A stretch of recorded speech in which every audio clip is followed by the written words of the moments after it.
చేసిన తప్పిదాలను మభ్యపెట్టాలని చూస్తే ప్రజలు తిరగబడతారని ఎమ్మెల్యే బూర్ల రామాంజనేయులు హెచ్చరించారు.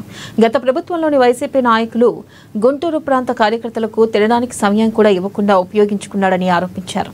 మద్యం తాగించి వారి ఆరోగ్యం పాడవడానికి కారకుడయ్యాడని మండిపడ్డారు. అతనెవరో అక్కడ ఉన్న నాయకులకు ప్రజలకు తెలుసని తాను చెప్పాల్సిన పని లేదన్నారు.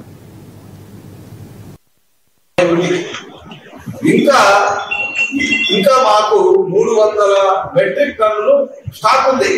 అది డీసీఎల్ఎస్ లో కావచ్చు, మార్కెట్ లో కావచ్చు, లేదా ప్రైవేట్ వ్యక్తుల దగ్గర కావచ్చు. ఎందుకంటే డిస్ట్రిబ్యూషన్ లో ఒక ప్రమాణాలు పాటిస్తున్నాం. 70% మార్కెట్, మరి రైతు భరోసా కేంద్రాలు, డీసీఎంఎస్ పాయింట్స్ వీటికి సంబంధించి ఇవ్వడం అనేటువంటి జరుగుతుంది.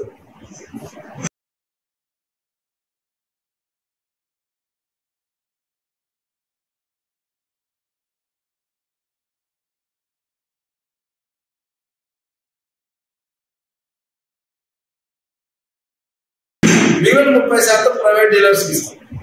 సో ఇక్కడ స్టాక్ ఉంది. అదేవిధంగా పత్తిపాడులో తీసుకుంటే 16,000 ఎకరాలకి 6,000 ఎకరాలు ఇప్పుడు నాటు వేశారు. దానికి 1774 గురించి నేను చెప్తున్నాను. డిఏపి ప్రాబ్లం లేదు, చాలా స్టాక్ ఉంది. 1774 మెట్రిక్ టన్నులు మనం తెప్పించుకుంటే 885 అక్కడ తీసుకోవడం జరిగింది.